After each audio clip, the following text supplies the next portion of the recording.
Bismillahirrahmanirrahim. Terima kasih. Assalamualaikum warahmatullahi wabarakatuh. Selamat pagi, Bapak dan Ibu sekalian, peserta sosialisasi kegiatan tentang budaya positif yang akan disampaikan oleh Ibu Siska Polina Guru Perangin, guru SMP Negeri 2 Sibolangit. Dalam kesempatan ini, saya sebagai kepala sekolah memberikan apresiasi kepada guru kita yang bernama Siska Apulina Guru Perangin atas program yang sedang dilaksanakan sebagai guru penggerak, dan pada kesempatan ini akan menyampaikan sosialisasi tentang budaya positif yang akan disampaikan kepada Bapak dan Ibu guru sekalian. Kiranya semoga kegiatan ini berlangsung dengan baik dan bermanfaat untuk kita semua, khususnya untuk kemajuan pendidikan di sekolah kita, yaitu SMP Negeri 2 Sibolangit. Demikian, selamat melaksanakan kegiatan ini dan terima kasih. Saya dari Assalamualaikum warahmatullahi wabarakatuh. Selamat pagi. Baiklah, terima kasih buat kesempatan kali ini. Nah, di sini saya berdiri, Bapak Ibu, teman Bapak Ibu semua, Siska Apulina, seorang calon guru penggerak dari Kabupaten Deli Serdang, angkatan keempat. Nah, jadi pada kesempatan kali ini, ya, saya buka masker aja ya. Nah, pada kesempatan kali ini saya akan berbagi sesuai dengan acara kita hari ini adalah sesi berbagi. Nah, namanya berbagi berarti bisa saya yang berbagi, Bapak Ibu juga nanti bisa saling berbagi kita. Nah, seperti itu. Jadi yang mau dibagikan kali ini adalah budaya positif. Nah, budaya positif. Nah, apa itu budaya positif? Nah, seperti kita ketahui, budaya itu adalah suatu kebiasaan. Kebiasaan yang terus dilakukan sampai akhirnya membudaya. Seperti itu ya kan, sampai akhirnya kita semua mengerti, kita semua mau menerapkan. Nah, apa yang mau kita terapkan, apa yang mau kita budidayakan itu adalah sesuatu yang positif. Nah, tentu saja sesuatu yang positif itu pasti bernilai atau berdampak yang baik. Untuk apa? Tentu saja untuk siswa kita. Ya. Nah, jadi pertama saya sapa dulu Bapak Ibu semua dengan kata salam dan bahagia. Oke, salam dan bahagia. Saat saya katakan salam dan bahagia, Bapak Ibu katakan salam dan bahagia. Bisa? Oke. Salam dan bahagia, Bapak Ibu. Salam dan bahagia. Kenapa harus salam dan bahagia? Ternyata salam dan bahagia ini adalah suatu bentuk doa yang dititipkan sang guru kepada muridnya. Nah, jadi kita kan seorang guru. Jadi kalau kita masuk ke dalam kelas, kita ucapkan salam dan bahagia. Yang kita harapkan itu, kita mendoakan murid kita dalam keadaan sehat, selamat, dan bahagia. Nah, ini adalah kalimat yang diucapkan sang guru, yaitu Bapak Pendidikan kita Ki Hajar Dewantara dulu di Taman Siswa. Setiap dia masuk ke dalam kelas, dia ucapkan salam dan bahagia. Yang artinya saat dia mengucapkan itu, dia doakan murid-muridnya supaya tetap dalam keadaan sehat, selamat, dan bahagia. Oke, itu dia. Salam dan bahagia buat kita semuanya. Nah, yang akan kita bahas di budaya positif ini ada 6. Yang pertama, perubahan paradigma dari stimulus respon lawan atau versus ya, menuju teori kontrol. Nah, yang kedua, arti disiplin dan 3 motivasi perilaku manusia. Yang ketiga, keyakinan kelas, hukuman dan penghargaan. Yang keempat, 5 kebutuhan dasar. Dan yang kelima, 5 posisi kontrol. Dan yang keenam, segitiga restitusi. Mungkin nanti Bapak Ibu hanya namanya aja mungkin yang belum pernah didengar, tetapi mungkin sudah pernah atau sudah sering dilakukan. Oke, seperti itu. Nah, kita mulai saja. Ini dia. Budaya positif di sekolah membentuk karakter murid, guru, dan visi misi sekolah. Seperti kita ketahui sekarang ini, Bapak Pendidikan, ya Menteri Pendidikan di Indonesia, Mas Nadiem Makarim, menggerakkan yang namanya Merdeka Belajar. Nah, yang Merdeka Belajar. Kemudian satu lagi yang penting itu adalah profil pelajar Pancasila. Itu yang akan kita wujudkan. Jadi visi sekolah itu tidak terlepas dari profil pelajar Pancasila. Ada 6 profil pelajar Pancasila: mandiri, kreatif, berkebinekaan global, kemudian gotong royong, kemudian kerjasama, seperti itu, kreatif ya. Nah, dan berwawasan luas, seperti itu, berkebinekaan global, dan tentu saja beriman dan bertakwa kepada Tuhan Yang Maha Esa. Nah, itu yang harus kita adakan kepada murid-murid kita sekarang, profil pelajar Pancasila. Nah, sehingga disiplin positif ini akan menciptakan ekosistem sekolah yang aman dan berpihak pada murid. Nah, apapun ceritanya, berpihak pada murid, berpusat pada murid, bukan lagi guru. Bukan lagi guru yang satu-satunya sebagai sumber belajar, itu sudah kita kenal dan kita dengar setiap hari, ya kan? Nah, berpihak pada murid, kepentingan murid, seperti itu. Oke? Kita lanjut. Nah, kita masuk yang pertama, yaitu perubahan paradigma dari stimulus respon ke teori kontrol. Nah, sekarang Bapak Ibu ya, Ibu Emma, kita mau buat dulu suatu kegiatan. Bayangkan, coba minta dulu sedikit kertasnya ini, sedikit aja, cari sedikit aja. Nah, sedikit, enggak yang ini, yang kertas ininya, iya, sedikit aja, sedikit saja. Nah, 1 lembar boleh, atau sedikit aja lah, taruh. Ya, coba Bu Emma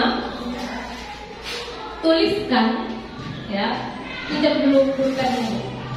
Tuliskan di kertas ini sesuatu yang paling berharga, ya kan, yang sangat berharga dalam kehidupan ibu sekarang. Tuliskan apapun itu, tuliskan, atau apa yang paling berharga. Nah, coba tuliskan yang sangat-sangat berharga. Sudah? Kalau sudah, jangan diremas, diremas. Nah, diremas, dikepal tangannya. Udah? Itu paling berharga. Ingat ya, itu yang paling sangat berharga. Oke, sekarang Pak Taufik. Nah, jangan, nggak usah Pak Taufik, Ibu RB. Coba sekarang gimana caranya supaya Ibu Emma melepaskan apa yang paling berharga dalam hidupnya itu? Gimana cara Ibu meminta kertas itu? Coba. Ingat, itu yang paling berharga. Ini yang paling berharga untuk hidupmu. Oke, coba. Terus sampai dikasih. Aku tujuannya kalau kita berbagi. Oh, kalau untuk berbagi ke rumah boleh. Gitu. Nah, kalau diminta aja, minta orang kertas itu. Sebenarnya dikasih enggak? Enggak. Kenapa enggak dikasih? Oke, terima kasih Bu RB. Kenapa enggak dikasih? Belum tentu tujuannya yang baik, ya kan? Oke, berarti saat kita meyakini suatu hal, ya kan? Saat kita meyakini suatu hal atau saat sesuatu yang sangat berharga, kita nggak gampang memberikannya kepada orang lain, iya kan? Nah, seperti itu. Apa yang terjadi katanya? Ibu Emma tentu saja tidak mau memberikannya, ataupun nanti barang atau apa seperti itu dia tidak akan berikan. Berarti yang bisa mengontrol diri kita sendiri sebetulnya adalah kita, bukan karena orang lain, ya kan? Bukan karena orang lain, tetapi kita sendiri. Nah, sama seperti siswa kita, jangan ribut, nak, jangan ribut, diam, misalnya kita bilang seperti itu, kerjakan. Nah, sebetulnya kenapa dia kadang mau mengerjakan itu karena dia memberikan dirinya diperintah. Tapi sebetulnya bisa aja dia malas, ya kan, bisa aja dia malas mengerjakannya. Nah, dia yang hanya bisa mengontrol dirinya sendiri. Nah, kita sering mengeluh, susah kali pun anak-anak ini dibilangin, banyak kali pun anak-anak ini disuruh. Karena apa? Dia punya sesuatu yang dia pertahankan. Mungkin dia saat itu ingin bersenang-senang, mungkin dia sedang malas, ya kan? Nah, jadi ilusi itu semua tentang kita bisa mengontrol orang lain. Ilusi bahwa guru itu bisa mengontrol murid. Ya, makanya sering anak-anak itu kita bilang nggak mau dengar apa yang aku bilang. karena memang dia punya sesuatu yang dia pertahankan seperti yang berharga itu tadi. Kemudian ilusi itu bahwa kritik kita dapat menguatkan karakter mereka. Bahkan bisa aja karakternya bisa apa namanya? Bisa terbunuh, membunuh karakter katanya. Kan kita pikir kalau kita marahi dia, oh besok kan dia berubah. Enggak, belum tentu, ya. Nah, ilusi juga bahwa orang dewasa memiliki hak untuk memaksa. Nah, kita selama ini anak kita sendiri, kita rasa itu yang terbaik untuk dia. Sementara dia mungkin punya keinginan yang lain. Nah, seperti itu. Bahwa itulah miskonsepsi tentang kontrol. Maka sekarang berubah dari stimulus respon ke teori kontrol. Nah, lihat, kalau stimulus respon mengatakan orang lain bisa mengontrol saya, ternyata yang hanya bisa mengontrol diri kita sendiri adalah kita. Nah, misalnya ada orang yang berkata buruk tentang kita, tidak suka dengan kita. Kita mikir, kok gitu katanya sama aku ya? Aku kan gak seperti itu. Akhirnya kita bersedih. Kita gak bisa kontrol apa kata-kata orang lain kepada kita.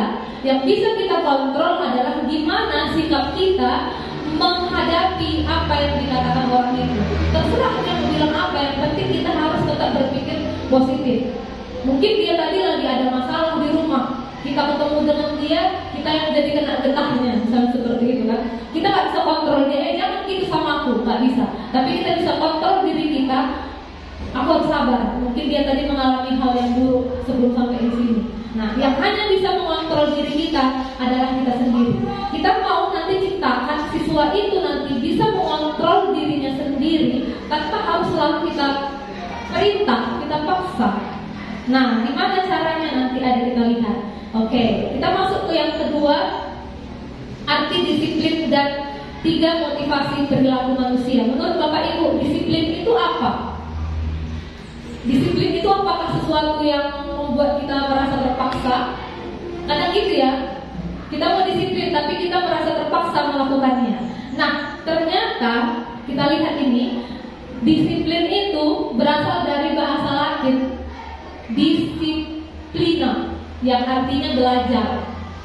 Ya, rupanya arti disiplin itu adalah belajar. Makna asal dari kata ini berkonotasi dengan disiplin diri dari murid-murid Sokrates dan Plato, seorang filsuf, ya kan?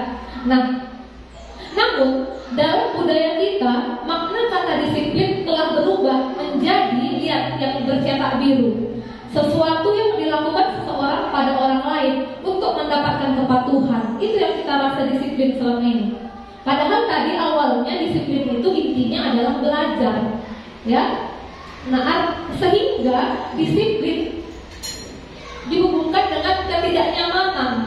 Nah, anak-anak jadi nggak nyaman gara-gara disuruh masukkan baju, pakai sepatu warna hitam, atau disuruh misalnya pakai baju yang masukkan baju apa namanya, kaos kaki yang harus panjangnya semana, sementara dia nggak suka. Artinya itu dia merasa dia itu sedang disuruh untuk melakukan sesuatu, bukan dari dalam dirinya sendiri.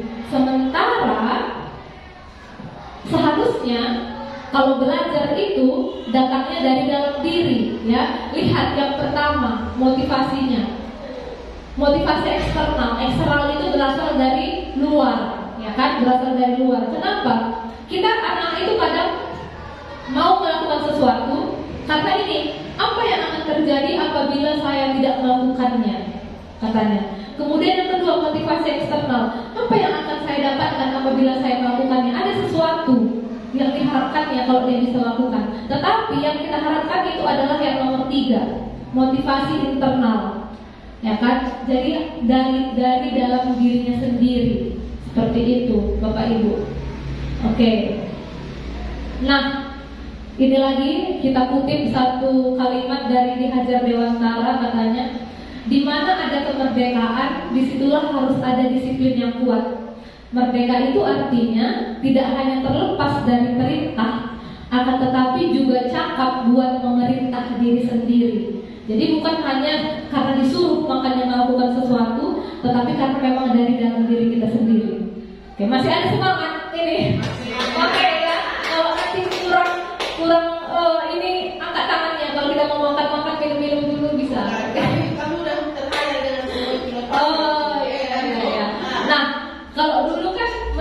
itu zaman dihajar itu dulu, lihat tahun berapa, nggak dibuat itu tahunnya ya. Dulu itu merdeka hanya dari penjajah, dulu kita pikir ya kan, dari penjajah. Tetapi ternyata merdeka itu juga adalah bisa cakap untuk memerintah diri sendiri. Iya, seperti itu. Nah, sebelum kita masuk ke peraturan kelas dan keyakinan kelas, ya kan, ternyata semuanya itu dimulai dari kelas. Dimulai dari kelas. Kita tadi kan mau menciptakan budaya positif di lingkungan sekolah, tapi semuanya itu dimulai dari kelas. Yang namanya peraturan kelas, kemudian akhirnya bergeser, bukan bergeser gimana, lebih ke keyakinan kelas. Kemudian dari keyakinan kelas ini akan membuat lingkungan yang positif sampai akhirnya semuanya sekolah ini menerapkan budaya positif. Oke, kita lanjut. Nah, ini dia keyakinan kelas, hukuman dan penghargaan. Yang ketiga, materi yang ketiga. Nah, keyakinan kelas, hukuman dan penghargaan. Pertanyaannya yang garis merah, tulisan yang berwarna merah. Mengapa tidak peraturan saja? Mengapa harus keyakinan kelas katanya? Ya kan? Selama ini kan kita di sekolah ada peraturan, ya. Contoh peraturan ini misalnya, peraturan di sekolah kita kepada siswa dilarang membawa HP ke sekolah katanya, ya kan? Nah, seperti itu. Kalau untuk keyakinan kelas ini, memang nanti intinya kita meminta siswa itu untuk tidak membawa HP ke sekolah, tetapi dengan kalimat yang positif. Tidak ada lagi kata dilarang, tidak bisa, jangan berdiri di rumput, dilarang menginjak rumput, tidak seperti itu. Tapi lebih ke budaya positif. Contoh sekarang ya, coba saya bilang sekarang sama Bapak Ibu semua, jangan pikirkan gajah. Apa yang kalian pikirkan? Berpikirkan gajah. Apa yang Bapak Ibu pikirkan? Nah, itu otak manusia ini lebih suka dengan yang negatif rupanya. Lebih suka yang kata-kata negatif itu lebih cepat. Nah, makanya kadang kita lebih senang cerita tentang gosip, tentang daripada cerita tentang kebenaran, ya kan? Kebaikan manusia itu nggak bisa dipungkiri, memang ada seperti itu ya. Nah, segitu juga anak-anak itu. Makin dibilang jangan, coba kita perhatikan kalau ada anak kita yang masih kecil, semakin kita bilang jangan, semakin dilakukannya. Jangan, tapi semakin dilakukan. Jangan, semakin dilakukan. Tak, makanya kan ada dibilang misalnya kita nggak mau anak kita itu lari-lari, misalnya kan. Daripada kita bilang jangan lari-lari anakku, lebih baik kita bilang hati-hati jalannya ya nak, hati-hati jalannya ya, gitu kan, sama kan artinya. Jadi dia hati-hati. Daripada kita bilang jangan, malah bisa semakin lari. Nah, gitu juga murid-murid kita, karena murid kita ini murid SMP yang tahap perkembangannya itu belum masih pacaran. Iya, masih ada yang memang terbawa sifat anak-anaknya gitu. Mungkin kalau anak SMA beda lagi, tapi kalau anak SMP harus juga kita perhatikan. Nah, makanya bukan peraturan, kadang peraturan ini seperti mengikat. Tetapi kalau keyakinan, namanya kita yakin, pasti akan kita lakukan dengan senang hati. Sama seperti anak-anak yang kita bilang jangan lari-lari, akhirnya dia semakin suka lari-lari. Jangan dimakan nanti makanan yang itu ya, kita bilang. Malah penasaran dimakan, ya kan? Tapi kalau kita bilang makan yang ini ya nak, nggak usah sebutkan yang nggak perlu dimakan tadi, pasti dia fokus ke yang itu, gitu. Nah, jadi untuk mendukung motivasi yang internal tadi, kita lebih baik ke keyakinan kelas daripada mengikuti serangkaian peraturan-peraturan. Nah, sama seperti kita sekarang ini. Mengapa kita menggunakan masker? Apakah karena dipaksa? Tidak. Kita yakin. Iya, kita yakin kita bisa lebih selamat gitu ya. Lebih terjamin keselamatan kita. Kemudian misalnya kita mau pergi ke suatu tempat, misalnya kita mau pergi ke Pakam dari Sibolangit naik sepeda motor. Mengapa kita menggunakan helm? Kenapa? Iya, karena kita yakin kalau kita pakai helm, apapun nanti yang terjadi, yang selamat atau dulu. Iya, seperti itu kan. Jadi bukan gara-gara disuruh. Selama ini mungkin pakai helm, nanti di sana ada Pak Polisi. Ya, itu kita lakukan bukan dari dalam dirinya. Kalau kita sudah sampai ke keyakinan keras itu, ke keyakinan kita, apapun kata orang, apapun mau dikontrol orang seperti apapun kita, kalau sudah yakin, kita akhirnya melakukan yang kita yakini itu, tentu saja yang positif. Oke. Nah, itu dia keyakinan kelas sebagai dasar untuk membentuk budaya yang positif. Sesama warga kelas. Jadi bukan hanya anak-anak kita juga. Sama seperti kemarin saya sudah di kelas 94. Apa aja coba keyakinan kelas kita? Nah, ada satu orang anak yang mengingatkan seperti ini. Guru dan siswa masuk ke kelas tepat waktu, Bu, katanya. Jadi terasa ini ya, berarti selama ini kami masuk ke kelas itu pun masih kurang tepat waktu. Mungkin dari tadi saya hanya fokus ke apa yang harus mereka yakini. Rupanya kan ada yang teringat satu orang guru pun lah, Bu, masa siswa aja, katanya. Nah, Bapak Ibu, jadi seperti yang kita katakan tadi, keyakinan kelas itu akan memotivasi seseorang dari dalam. Dia akan tergerak dan bersemangat untuk menjalankan keyakinannya daripada sekedar mengikuti serangkaian peraturan. Oke. Nah, contohnya seperti apa? Contoh kalimatnya keyakinan kelas itu, ya kan? Misalnya untuk hormat, ya, untuk menghormati nilai-nilai universal seperti hormat, ya kan? Apa yang katanya? Kami meyakini bahwa sangat penting untuk menghormati semua orang dan barang milik orang lain. Nah, jadi nanti kalau misalnya ada siswa kita yang meminjam di dalam kelas, pasti akan dikembalikan. Nah, seperti itu dia. Kemudian produktif. Kami meyakini bahwa sangat penting untuk mengerjakan segala pekerjaan atau mengikuti kegiatan yang telah ditugaskan. Seperti itu. Nah, kita lanjut. Nah, ini dia contoh kesepakatan kelas atau keyakinan kelas. Coba kita baca yang pertama. Apa katanya Bapak Ibu? A, yang bagian A. Kami saling menyayangi. Iya, kami guru dan murid saling menyayangi. Yang B, kami murid yang semangat belajar. Nah, bagian C, kami murid yang peduli. Iya.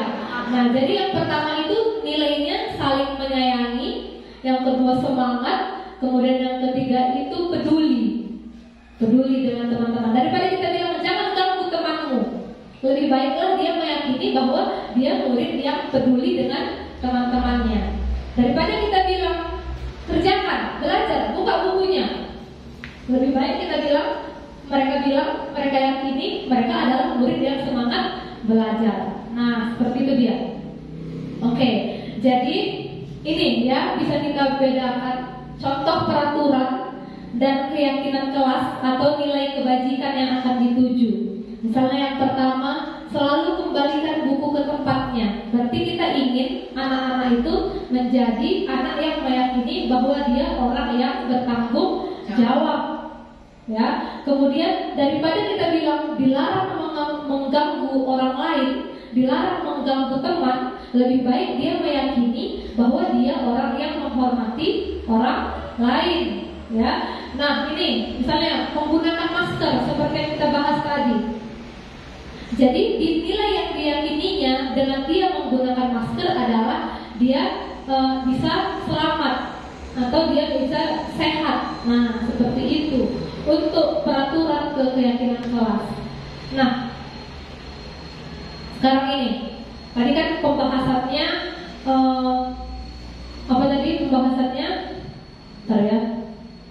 Pembahasannya tadi tentang hukuman, ya, hukuman dan penghargaan tadi. Nah, sekarang kita lihat ini tindakan guru. Sekarang kita mau lihat apakah ini hukuman atau konsekuensi. Ya, kita mau bedakan apakah itu hukuman atau sanksi atau konsekuensi. Yang pertama, menurut Bapak Ibu, kalau ada siswa itu terlambat ke sekolah, kemudian kau terlambat hari ini, sekarang tulis dalam bukumu 100 kali, saya tidak akan terlambat lagi. Tulis sekarang. Kita bilang seperti itu sama siswa kita. Sementara kesalahannya adalah dia terlambat. Menurut Bapak Ibu, ini adalah hukuman atau konsekuensi? ada gitu kan. Masa dia terlambat malah kita suruh nulis? Ya, nggak nyambung. Kemudian yang kedua, lari mengelilingi lapangan basket 2 kali karena terlambat hadir di sekolah. Coba bayangkan ada lapangan basket dan dia terlambat, kita suruh lagi dia lari-lari. Apakah itu hukuman atau sanksi? Hukuman. Tetapi beda dengan yang ini. Lari mengelilingi lapangan basket 2 kali karena terlambat 10 menit untuk pelajaran PJOK. Masih nyambung. Mungkin tadi pelajarannya itu tentang memang biasa pemanasan perlu juga lari, ya kan Pak Taufik, guru olahraga. Jadi ini bukan hukuman, tetapi apa? Konsekuensi. Nah, kita lihat lagi yang ini. Membersihkan tumpahan air di meja tulis karena tersenggol pada saat belajar. Misalnya, tersenggolnya pada saat belajar, kan nggak sengaja, ya kan? Wajar harus dibersihkan. Yang nggak wajar itu kalau dia menumpahkan sesuatu nggak sengaja, malah kita maki-maki, itulah kamu nggak hati-hati kan? Tengoklah, nggak hati-hati dari tadi. Udah sekarang bersihkan kamar mandi. Nah itu baru namanya hukuman. Tapi kalau kita suruh dia bersihkan karena memang tumpah, itu memang konsekuensinya, memang konsekuensi dari situ.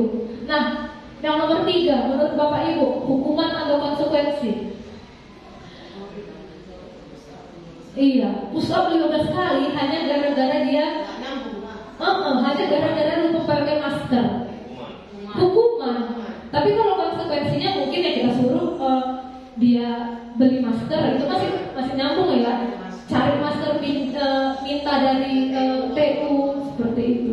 Jadi harus kita ini kan juga. Oke, sekarang kan udah memang nggak ada lagi guru yang ngasih hukuman harus bersihkan kamar mandi. Kita pun udah nggak lagi menerapkan itu, ya. Jadi seperti yang saya bilang tadi, kita pun sudah menerapkannya ya, sedikit-sedikit. Tetapi mungkin kita nggak tahu kalau kita sedang melakukan itu, ya. Nah, yang ini, murid disuruh untuk tidak mengenakan sepatu seharian di sekolah karena tidak mengenakan sepatu hitam. Dia mungkin datang ke sekolah pakai sepatu putih, terus kita suruh lepas sepatunya itu. Gak usah mau pakai sepatu seharian. Jadi mau ke kantin pun dia nggak pakai sepatu. Mau ke kamar mandi pun nggak pakai sepatu. Kan kita nggak pikirkan gimana mata teman dia memandang dia. Mungkin dia merasa nih kok gini kali, gitu kan? Kasihan kan. Nah, lebih baik apa? Kalau memang dia tidak mengenakan sepatu hitam, ada konsekuensi lain yang harus memang kita lakukan daripada harus suruh dia lepas sepatu seharian. Nah, jadi itu dia Bapak Ibu. Ini ya yang kita jawab tadi sudah sesuai dengan yang kita katakan semua. Oke. Nah, sekarang ini dihukum oleh penghargaan. Menurut Bu Emma lagi kan duduk di depan dia. Gimana lah maksudnya ini dihukum oleh penghargaan? Tunggu ya Bu, tunggu. Pas Ibu bilang gitu kan, ambil lagi fotonya dari sini, tapi pakai HP yang lain, ya? Apa itu biar ada di sini? Ada dari sini. Atau videonya bisa, videonya aja lah ya. Kita ulangi ya. Kita ulangi. Apa nak landscape nak? Nak Bu, landscape. Data. Udah? Nah, menurut Bu Emma, apalah arti dari dihukum oleh penghargaan? Bukan arti, atau apa yang muncul pertama dalam pikiran Ibu saat membaca kalimat dihukum oleh penghargaan?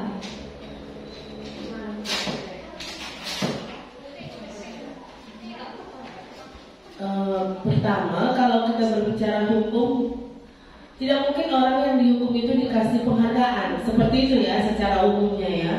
Tapi mungkin di sini dihukum oleh penghargaan itu kebalikannya. Ketika orang berbuat salah, bukan hanya dihukum dengan perbuatan dengan hukuman yang lebih berat lah, misalnya nggak dikasih penghargaan, tapi hukuman yang berat gitu.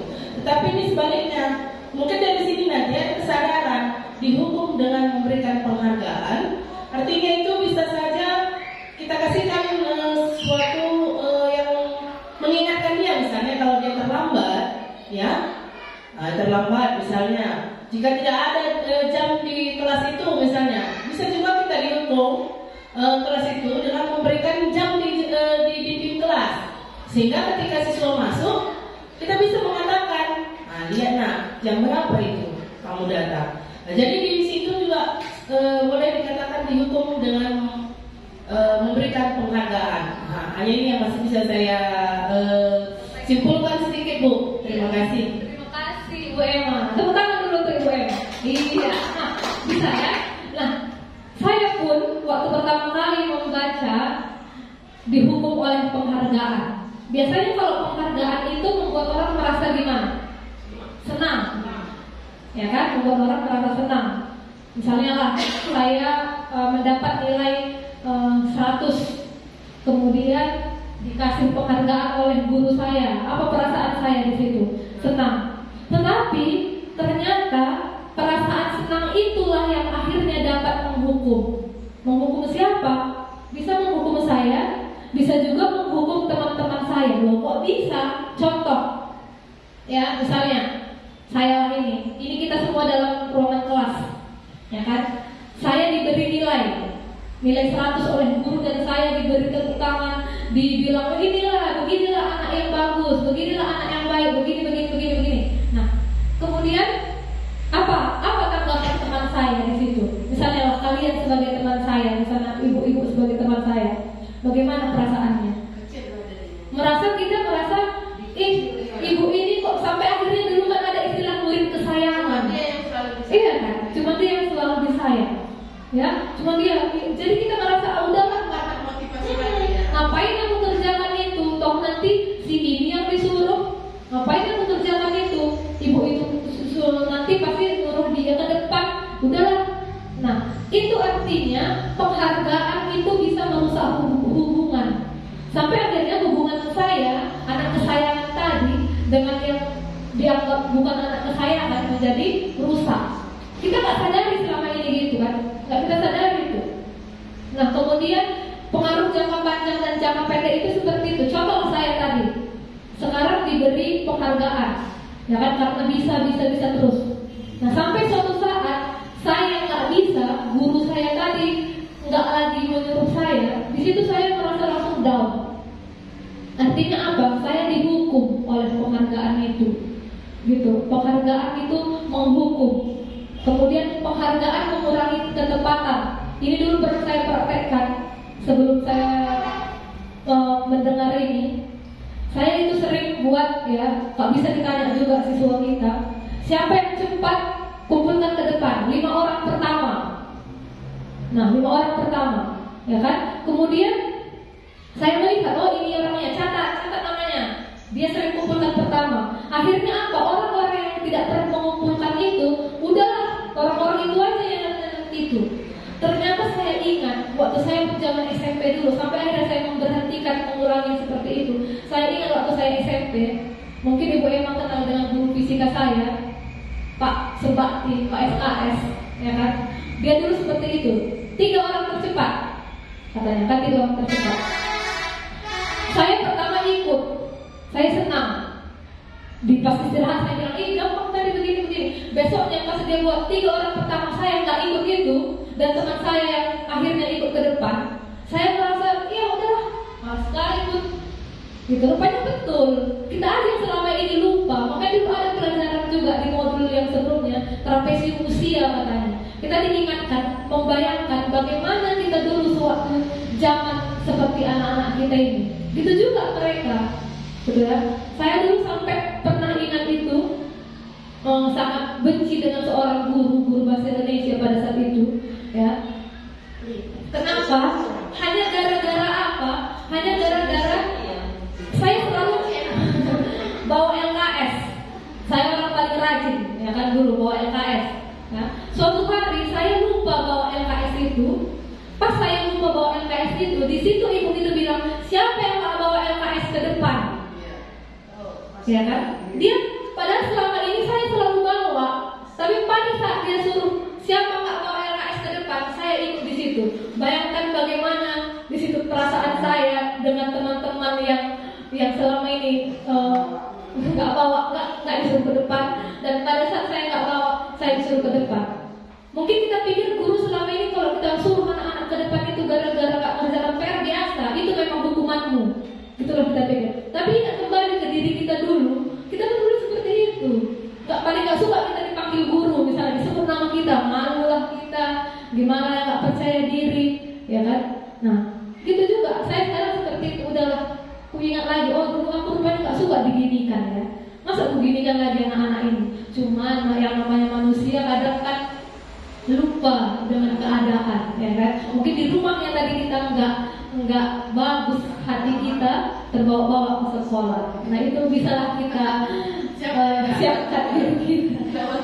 Iya, waktunya. Nah ya Bapak Ibu, ingat kembali diri kita dulu. Gimana? Kita suka nggak digitukan? Iya kan?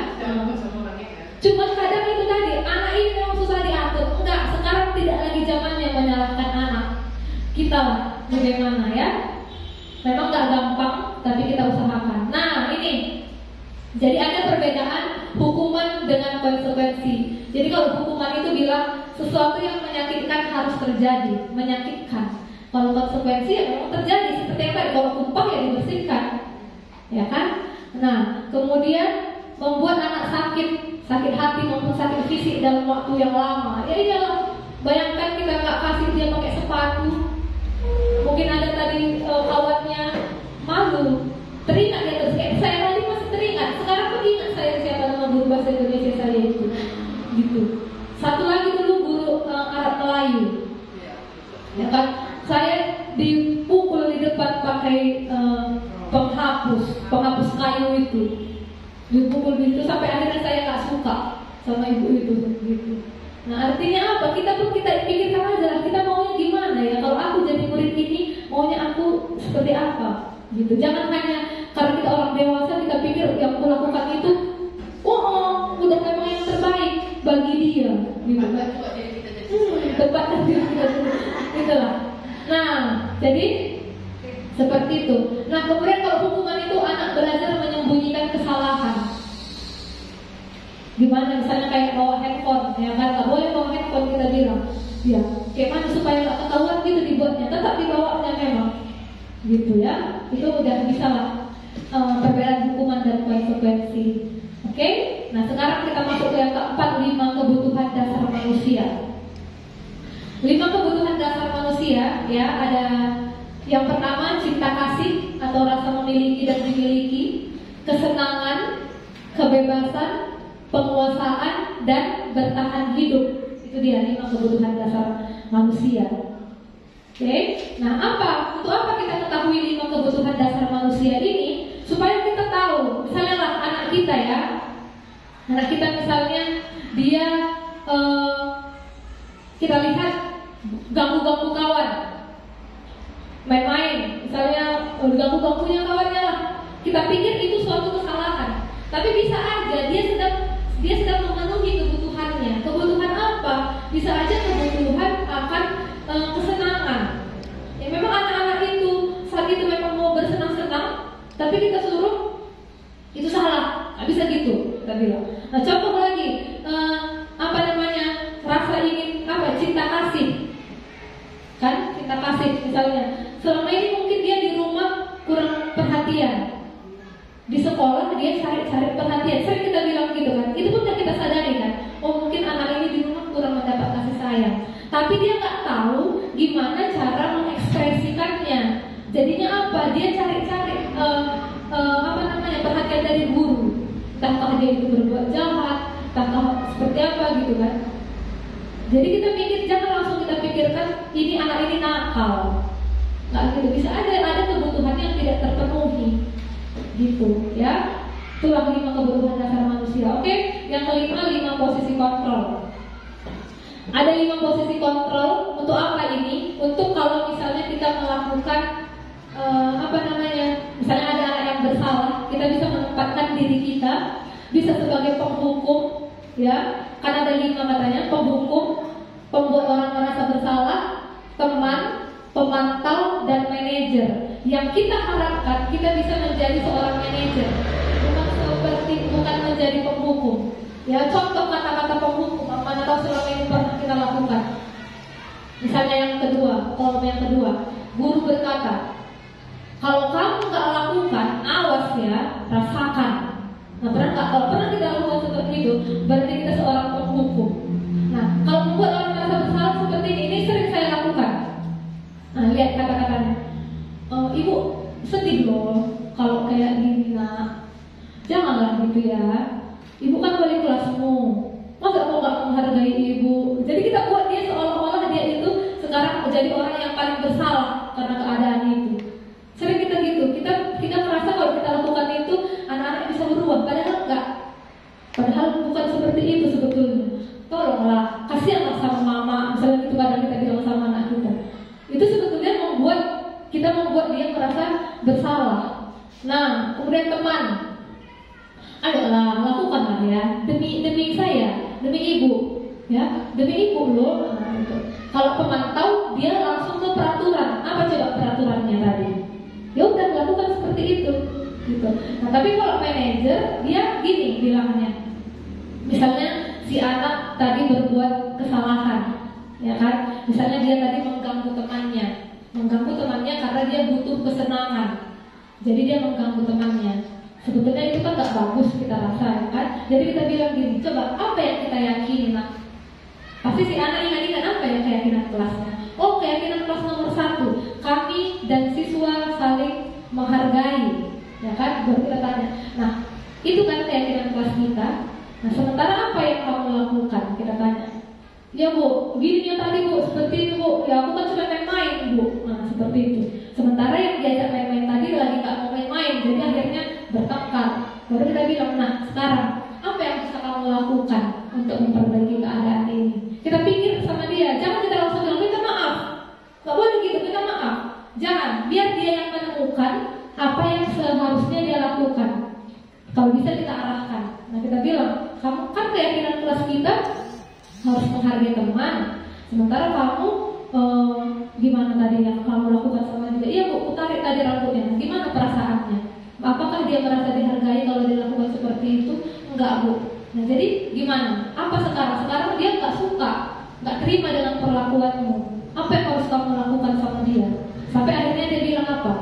Minta maaf bu. Nah gitu. Biar dia sendiri yang menemukan. Kalau semakin kita suruh minta maaf, misalnya anak kita di rumah masih kecil, udah minta maaf sama kakaknya, bisa dia tidak mau, ya kan? Nggak mau itu minta maaf. Tapi kalau kita ingat, dulu kan udah yakinnya harus saling menghargai. Sekarang terjadi tidak menghargai. Kembali lagi ke keyakinan kelas tadi. Kemudian tanya apa yang bisa dilakukannya untuk memperbaiki masalah itu, gitu, ya. Nah, sehingga hasilnya adalah menguatkan pribadinya. Kalau hukuman hasilnya apa? Memberontak, kemudian menyalahkan orang lain. Misalnya kita bilang, apa tadi itu? Ngapain? Kenapa seperti itu? Ininya bu begini. Akhirnya ya, seperti itulah. Ya. Nah, kemudian itu murid akan berkata, bagaimana cara saya memperbaiki keadaan? Katanya sampai akhirnya dia temukan sendiri, dia bisa evaluasi diri, bagaimana cara dia memperbaiki keadaan yang tadi. Nah sampai akhirnya dia yang menemukan sendiri. Bukan kita bilang, udah minta maaf, nggak gitu. Kita tanya sama anak itu, apa dulu keyakinannya dan bagaimana memperbaiki keadaannya. Nah yang keenam, yang terakhir adalah restitusi. Nah apa itu restitusi? Menurut Gosser tahun 2004, iya, restitusi adalah proses menciptakan kondisi bagi murid untuk memperbaiki kesalahan mereka, sehingga mereka bisa kembali pada kelompok mereka dengan karakter yang lebih kuat. Jadi dia memperbaiki yang sudah dilakukannya tadi. Nah, ciri-cirinya yang pertama, restitusi itu bukan untuk menebus kesalahan, tetapi belajar dari kesalahan. Dia belajar, oh rupanya aku tadi itu udah gak menghargai dia. Nah, akhirnya dia berusaha gimana supaya hubungannya baik. Maka restitusi itu memperbaiki hubungan. Kemudian tawaran. Nah, kenapa tawaran? Kan ibu guru tadi bilang, apa coba yang bisa kamu lakukan untuk memperbaiki keadaan? Ibu guru gak bilang, minta maaf sekarang, gak gitu, ya kan? Tetapi tawaran. Kemudian restitusi menuntun untuk melihat ke dalam diri. Kan ditanya tadi, apa yang telah kamu lakukan? Apa keyakinan kelas kita?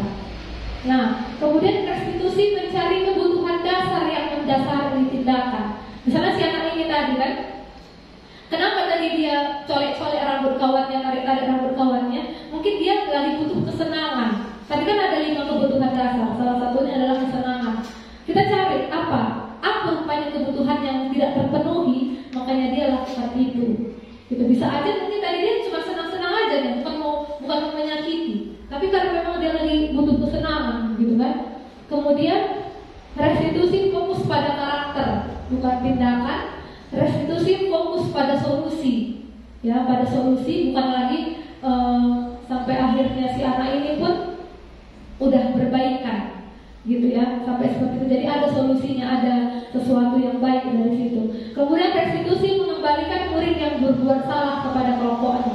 Selama ini mungkin kalau ada siswa kita yang bersalah, kita lakukan sesuatu sampai akhirnya kawan-kawannya itu membenci dia, ya kan? Padahal tadi mungkin kalau kita nggak berkata yang lain-lain, kawan-kawannya biasa aja gitu. Jadi akhirnya si murid tadi kembali ke kelompoknya dengan karakter yang lebih baik. Nah, gimana cara melakukan restitusi? Kita sebagai seorang manajer, tadi kan kita fokusnya ke manajer, bukan lagi penghukum, ya. Kita mulai dari sisi segitiga. Yang paling bawah itu menstabilkan identitas. Jadi kita bilang begini, udah nggak apa-apa berbuat salah. Aku ingat dulu ya pengalaman kalau pada saat itu Ibu Sirait, waktu ada anak kita yang nggak sengaja mendorong temannya yang sampai akhirnya dibawa ke puskesmas. Pertama yang saat itu Ibu bilang, udah nakku, nggak apa-apa, gitu ya, sama siswa yang perempuan itu yang nggak sengaja mendorong itu, nggak apa-apa, kan yang mainnya tadi kan, gitu. Di situ dia udah pasti merasa, iya ya, kalau nggak dari awal gimana mukanya, udah terlihat sangat takut. Oh, coba kalau kita seperti itu ya, kita seperti yang nggak sengaja mendorong teman kita sampai akhirnya bocor kepalanya. Ada seorang guru bilang, nggak apa-apa nak, nggak apa-apa. Daripada bilang, kenapa tadi? Kau apain tadi dia? Kan? Seharusnya nggak gitu ya. Coba kita di posisi anak itu, ada yang bilang, udah nggak apa-apa, bisa kita obati kawanmu.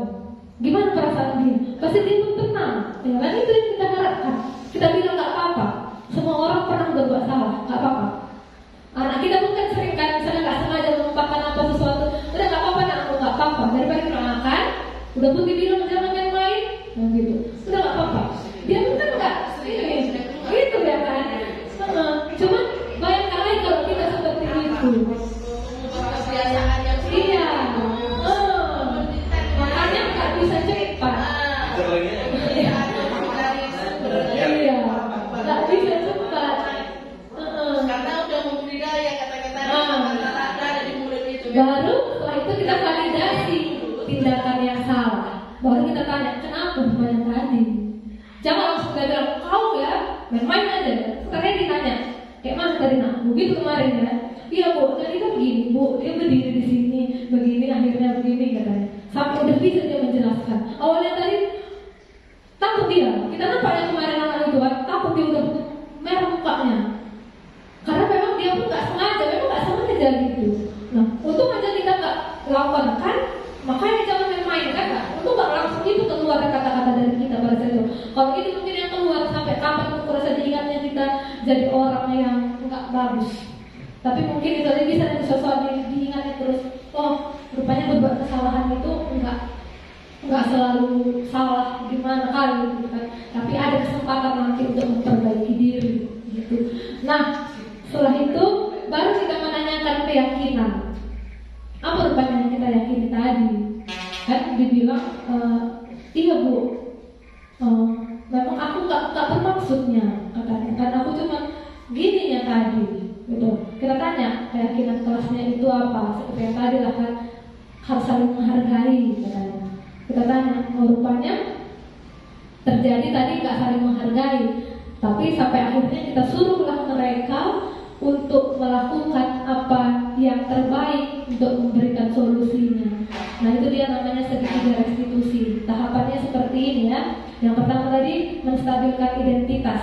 Guru berkata, nggak apa-apa, berbuat salah itu nggak masalah. Manusiawi itu. Nggak ada orang yang sempurna. Bapak ibu juga berbuat salah, tapi kita pasti bisa menyelesaikan permasalahan ini.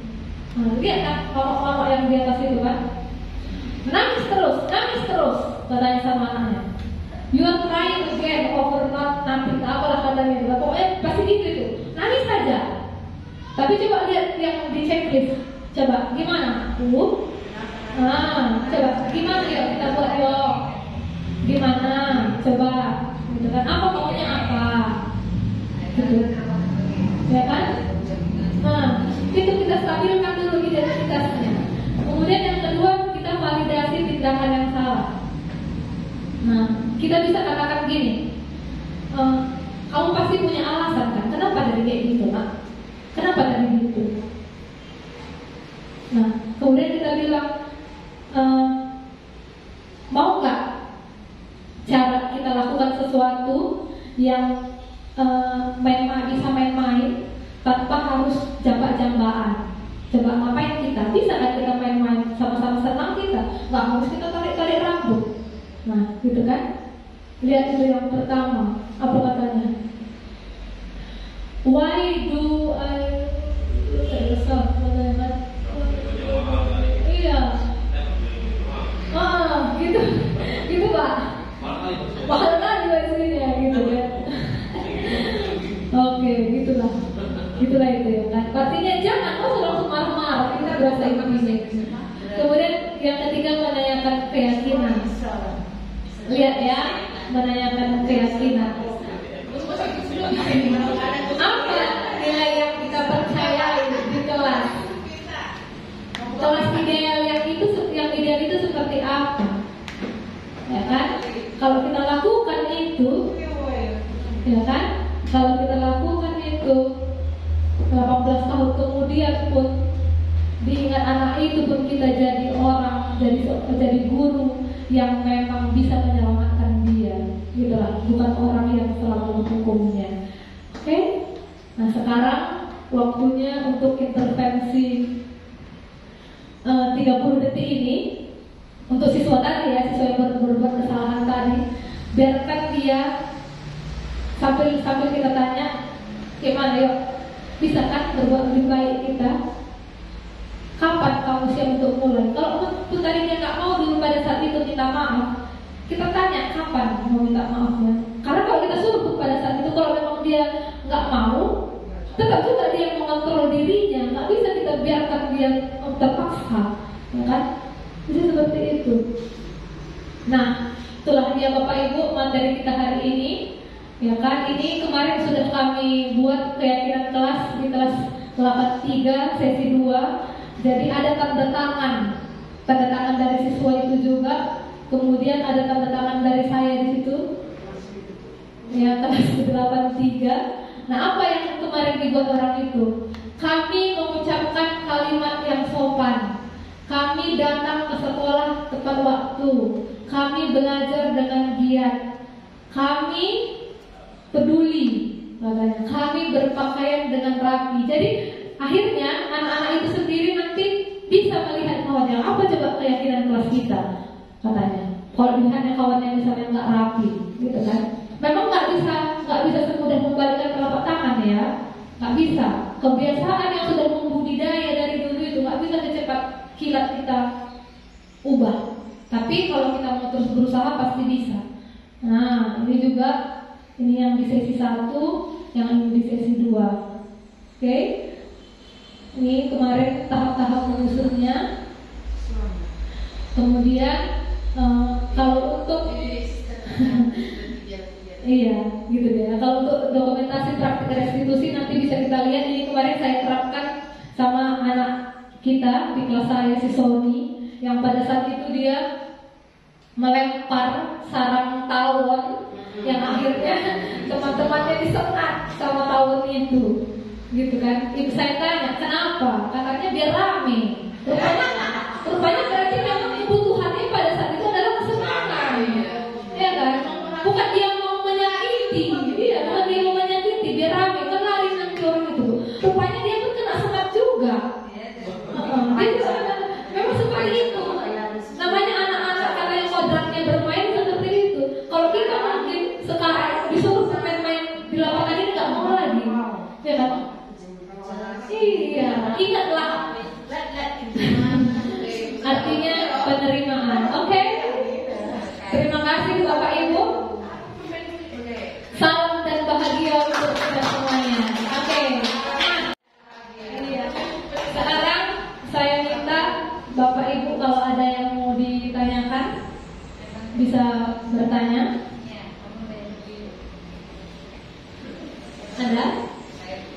Oke, Pak Taufik.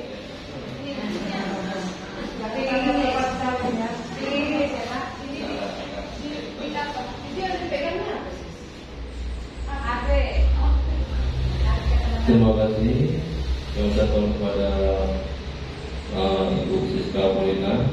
Saya bertanya tentang seputar materi. Jadi ini kan berbicara tentang budaya positif. Ini suatu teori yang menurut saya, apakah ini teori sudah ada sebelumnya di negara-negara lain, kemudian kita mencontohnya, atau memang ini sekedar uji coba di negara kita gitu loh. Jadi targetnya apakah iya, apakah ini saya lihat tadi tidak ada seputar IQ yang diapakan gitu, hanya sikap seperti itu ya. Nah sementara kita tuh langsung berlomba dengan bangsa lain mengenai IQ kita, sebenarnya kita sejalan gitu ya. Jadi saya ingin bertanya seperti itu kepada Ibu Siska. Terima kasih. Ya. Nah, jadi kan ini budaya positif ini itu memang sudah ada sejak dulu dari kenapa nggak harus dari luar gitu kan? Rupanya kita pun di Indonesia ini kita punya orang pintar, salah satunya seperti Bapak Ki Hajar Dewantara ini, memang itu diadopsi dari bukunya, dari pengalamannya. Kalau nanti kita cerita ini sebetulnya kan modul keempat.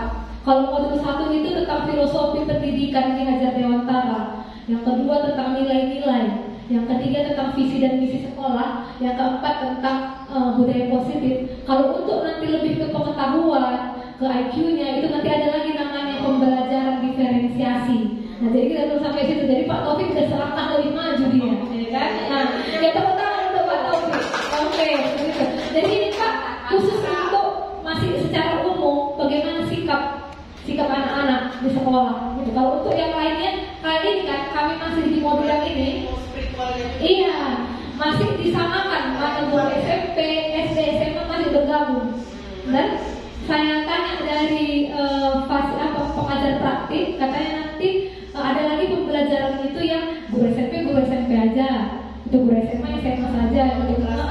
Jadi kami modul itu nggak bisa langsung dilihat sampai modul akhir. Jadi bisa dibuka kalau udah selesai yang ini. Jadi kita nggak bisa. Aku mau buka modul 2.5 lah, nggak bisa. Ini kan sekarang modul 1.4. Jadi pelan-pelan dia Pak. Oke. Nah, iya. Bapak ini naik ke tahap modul yang lain. Tinggal kamu. Biasa tuh ada 3 tuh yang ada IT. Iya. SD. Apakah semua ini Iya, kalau itu untuk saat ini kita kan masih ke sikapnya, mungkin ke sosialnya, ya kan, ke emosinya, emotional IQ ya, emotional quotient itu ya kan. Nah, kalau ke IQ-nya Pak, itu kalau mungkin kan karena sekarang itu yang digalakkan profil pelajaran Pancasila itu tadi. Ya kan, kalau ke materi mungkin lebih yang lain. Makanya guru penggerak ini sebetulnya itu lebih ke gimana manajemen kelas. Gitu, gimana manajemen sekolah. Karena kalau untuk pembelajaran yang khusus ke mata pelajarannya ada lagi gitu kan. Itu kan ada nanti sertifikasi ya, lebih ke untuk supaya kita profesional menjadi seorang guru di mata pelajaran kita gitu. Kalau ini memang ke umum. Seperti itu Pak. Jadi nanti kalau kita ada kesempatan lagi, apa nanti yang saya pelajari saya bagikan lagi supaya kita pun bisa menjadi lebih semangat semuanya. Walaupun di sini status saya calon guru penggerak, tapi semuanya kita ini sudah guru-guru penggerak di kelas kita masing-masing. Terima kasih buat semuanya. Oke, terima kasih. Perkenalkan, nama saya Rosida Barus, guru SMP Negeri 2 Sibolangit, Kecamatan Sibolangit, Kabupaten Deli Serdang. Terima kasih untuk guru penggerak kami di SMP Negeri 2 Sibolangit atas nama Siska Polina Guru Pranginangin. Dia telah memberikan banyak motivasi kepada kami guru di SMP Negeri 2 Sibolangit mengenai budaya positif. Jadi dengan adanya pembelajaran budaya positif dari guru penggerak Siska Polina Guru Pranginangin, kami akan terapkan di sekolah kami supaya apa yang kami dapat dan bisa kami gunakan dan kami laksanakan di sekolah ini dengan baik. Terima kasih untuk guru penggerak kami, Siska Polina, Guru Pranyinangin, Guru SMP Negeri 2 Sibolangit.